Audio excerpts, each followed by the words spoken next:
অজুতে আমাদের যে সমস্ত ভুল ত্রুটিগুলো সচরাচর হয়ে থাকে সে বিষয়ে সামান্য কিছু কথা আর্জ করার এরাদা রাখি। ওয়া মা তাওফীক ইল্লা বিল্লাহ। এই অজুর বিষয়ে আমাদের বেশ কিছু ত্রুটি, বেশ কিছু ভুল ভ্রান্তি হয়ে থাকে। অজুর যে ভুলগুলো হয়তো আপনিও করেন, আমরাও করছি প্রতিনিয়ত, কিন্তু জানি না। তো সেগুলো নিয়ে আমরা সংক্ষেপে আলোচনা করব। নবী সাল্লাল্লাহু আলাইহি সাল্লাম বুখারী মুসলিমের হাদিসে আসছে, তিনি বলেছেন, লা তুকবালু সালাতুন বিগাইরি তাহুরিন, পবিত্রতা ছাড়া কোনো সালাত কবুল হবে না। কোনো সালাত আল্লাহর কাছে অ্যাকসেপ্টেড, গ্রহণযোগ্য হবে না কি ছাড়া? তাহারাত ছাড়া, অজু ছাড়া। মুসলিম বর্ণিত হাদিসে আসছে, নবী সাল্লাল্লাহু আলাইহি সাল্লাম বলেছেন, যে ব্যক্তি পরিপূর্ণভাবে অজু করবে, পরিপূর্ণভাবে অজু করবে, ভালোভাবে অজু করবে, এবং অজুর শেষে কালিমাতুশ শাহাদা যেটা আছে, আশহাদু আল্লা ইলাহা ইল্লাল্লাহু ওয়াহদাহু লা শারীকা লাহু ওয়া আশহাদু আন্না মুহাম্মাদান আবদুহু ওয়া রাসূলুহু, এই কালিমায়ে শাহাদা পাঠ করবে অজুর শেষে, এই ব্যক্তির জন্য আল্লাহ সুবহানাহু ওয়া তাআলা জান্নাতের সমস্ত দুয়ার খুলে দিবেন। প্রিয় ভাইরা, এখন আসি আমরা অজুতে কি ভুলগুলো আমাদের এমন হয় যেগুলোর কারণে আমাদের অজুর পূর্ণতা নষ্ট হতে পারে। তার ভিতরে এক নম্বরের ভুল হলো, যেটি আমাদের হয়ে থাকে অজুর ক্ষেত্রে অনেকেরই, সেটা হলো বিসমিল্লাহ পাঠ না করা। অজুর শুরুতে কি পাঠ করতে হয়? বিসমিল্লাহ। আপনি যখন হাত ধুয়ে তো অজু শুরু করবেন, দুই হাতের কবজি দুই হাতে অজু শুরু করবেন না, প্রথম কাজ, তার আগে আপনি কি কি করবেন? বিসমিল্লাহ, বিসমিল্লাহ বলে হাত ধুয়ে তারপর অজু শুরু করবেন। বহু লোক আছি আমরা, অজুখানায় ওই গল্প করতেছি, আড্ডা মারতেছি, কথাবার্তা বলতেছি, এই বলতে বলতে অজু শুরু করে দিছি। তাহলে বিসমিল্লাহ কখন পড়তেছি?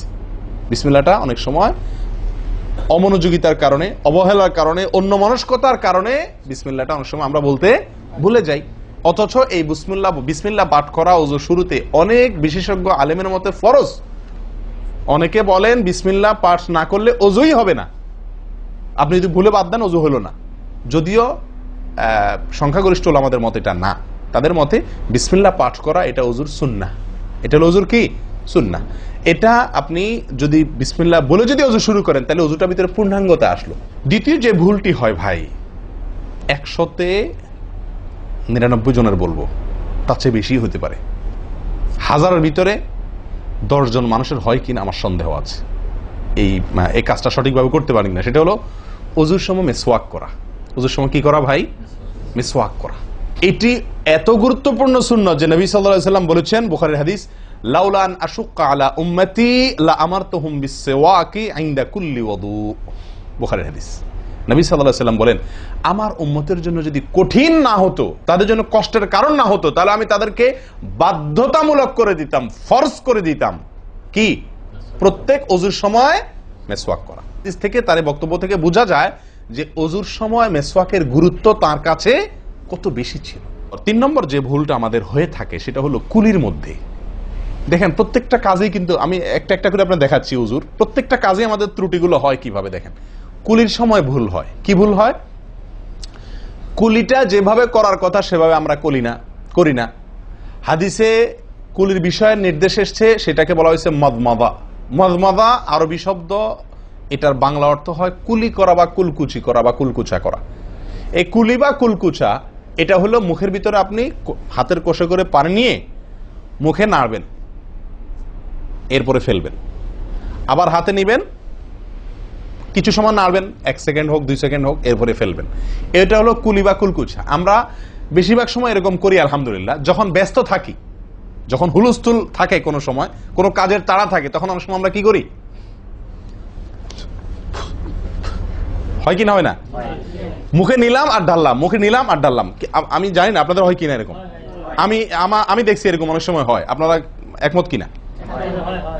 নিলাম মানে ব্যস্ততার কারণে, হয়তো জামাত শেষ হয়ে যাচ্ছে বা অন্য কোনো কারণ আছে, অথবা দেরিতে আসছি, তো তখন মুখের ভিতর নেওয়া আর ফেলাও, নেওয়াও আর ফেলাও, এতে কলি হবে না। নাম্বার 4, নাকে পানি দেওয়া। দেখেন একটা একটা করে দেখেন, প্রত্যেকটাতে ত্রুটি আছে। আল্লাহুল মুস্তাআন। নাকে পানি দেওয়া, নাকে পানি দেওয়ার যে নির্দেশ আসছে হাদিসে, এটাকে বলা হয় ইস্তেনশাক। ইস্তেনশাক শব্দের মূল অর্থ হলো পানি টানা, নাকে পানি টানা। আমরা নাকে পানি টানি না, দেইও না।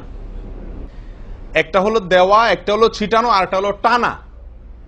টানা হলো এ ক্লাসের অজুতে নাকে পানি টানবেন, বি ক্লাসের অজুতে নাকে পানি দিবেন, থার্ড ক্লাসের অজুতে নাকে পানি ছিটাবেন। আমি কি বুঝাতে পারছি? তো আমরা বেশিরভাগ লোক থার্ড ক্লাসের অজু, সারা জীবন থার্ড ক্লাসের অজু করি। আপনি থার্ড ক্লাসের অজু করে আপনি জান্নাতে যাবেন? ফার্স্ট ক্লাসে থাকেও তো যাইতে কঠিন হয়ে যায়। আপনি থার্ড ক্লাসের অজু করে কিভাবে আপনি সালাতের খুলবেন, তালা খুলবেন, কিভাবে আপনি জান্নাতে যাবেন? অতএব ভাই, এই নাকে পানি দেওয়ার বিষয়ে সাবধান থাকতে হবে। দেখুন, নিয়ম হলো আপনি হাতের কোষে পানি নিয়ে নাকে ধরলেন, নাকে ধরে হালকা কি করবেন? টান দিবেন, হালকা টান দিবেন, হালকা টান। কারণ একটু জোরে টান হয়ে গেলে সেটা কি হয়ে যাবে? নাকের তালু তো উঠবে, আপনার কষ্টের কারণ হবে। শরীয়ত আপনাকে কষ্ট দিতে চায় না, শরীয়ত আপনাকে কষ্ট দিতে চায় না। আল্লাহ সুবহানাহু ওয়া তাআলা চান না আমরা কোনো কষ্টে নিপতিত হই। অতএব আমি এমন জোরে টান দেবো না যে নাকের তালু তো উঠে, কিন্তু হালকা একটু টান দেবো যাতে করে অন্তত সামান্য একটু ভেতরে পানিটা যায়। নাকে পানি দেওয়ার উদ্দেশ্য আর কুলি করার উদ্দেশ্য এক। নাকে পানি দেওয়ার উদ্দেশ্য হলো নাকের ভেতরের যে ময়লাগুলা, ধারে কাছে যে ময়লাগুলো আছে, এগুলো যেন পরিষ্কার হয়ে যায়। আল্লাহর দরবারে দাঁড়াবো পরিচ্ছন্ন হয়ে, পবিত্র হয়ে। হ্যাঁ, এই জন্য নাকে পানি দেওয়ার নির্দেশ আছে। এখন আপনি যদি নাকে পানি কোষ নিয়ে ধরে একটু হালকা টান দেন, তাহলে ভিতরে কিছুটা পানি যাবে কি যাবে না? এটা আপনাকে করতে হবে। নাম্বার 2, এটা যদি আপনি করতে কষ্ট হয়, টান দিলে, আপনি আস্তে টান দিলেও উপরে উঠে যায়, তো দরকার নেই। তাহলে আপনি কি করেন? নাকে পানি দেন। নাকে পানি কিভাবে দিবেন? নাকটাকে অন্তত পানির মধ্যে কি করে রাখেন? চুবাই রাখেন, 1 সেকেন্ড চুবাই রাখেন। কিছু দূর পানি যাবে কিনা আমি কি বুঝাতে পারছি? আমরা অনেকে বিশেষ করে আমি দেখছি ওযু করার সময় নাকে পানি ছিটান। কিভাবে পানি ছিটান? ওই যে কষে করে পানি নিয়ে, লক্ষ্য করছেন আপনারা? এভাবে নিয়ে এরকম মারে পানিটা, এরকম মারলে সেটা কি হলো? ছিটানো হলো। হাদিসে যে ইস্তেনশাকের কথা বলা হয়েছে সেটা হলো না। আপনি সারা জীবন ওযু করলেন, অথচ আপনার কখনো নাকে পানি দেওয়ার সুন্নাহটি আদায় হলো না।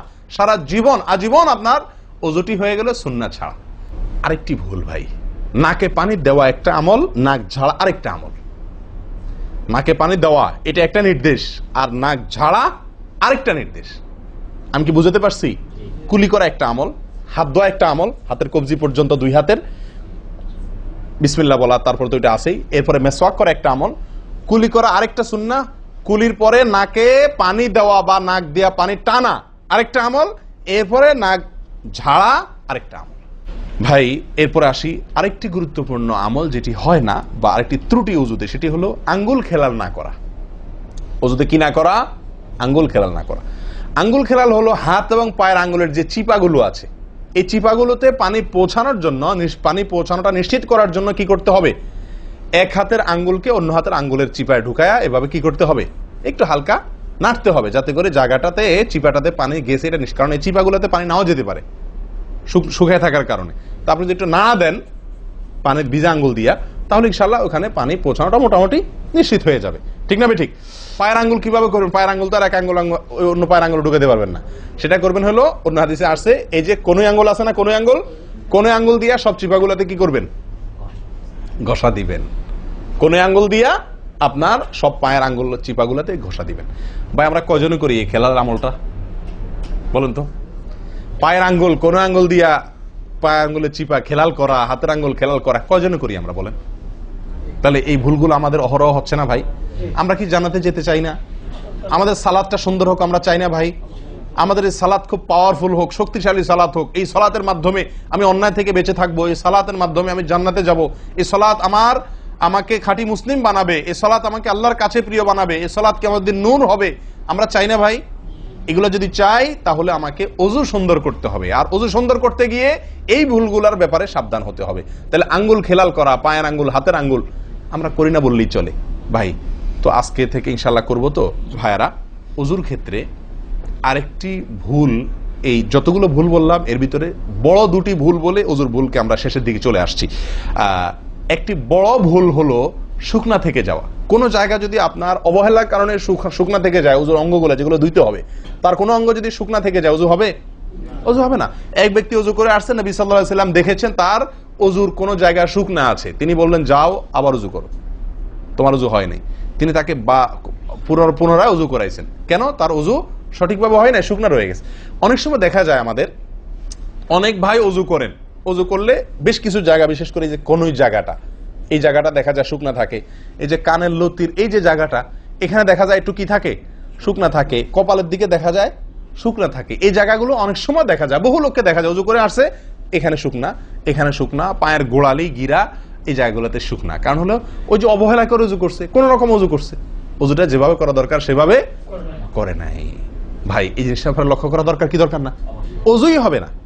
এই যে ভুলগুলো বললাম এগুলা হলে আপনার অজু হয়ে যাবে, কাগজে কলমে অজু হয়ে যাবে। কিন্তু এখনকার যে ভুলটা বললাম, যদি শুকনা না থাইকা যা আল্লাহ মাফ করেন, তাহলে কাগজে কলমেও অজু হবে না, কাগজে কলমেও কি হবে না? অজু হবে না। এত জঘন্য। সাবধান থাকার দরকার কি দরকার না?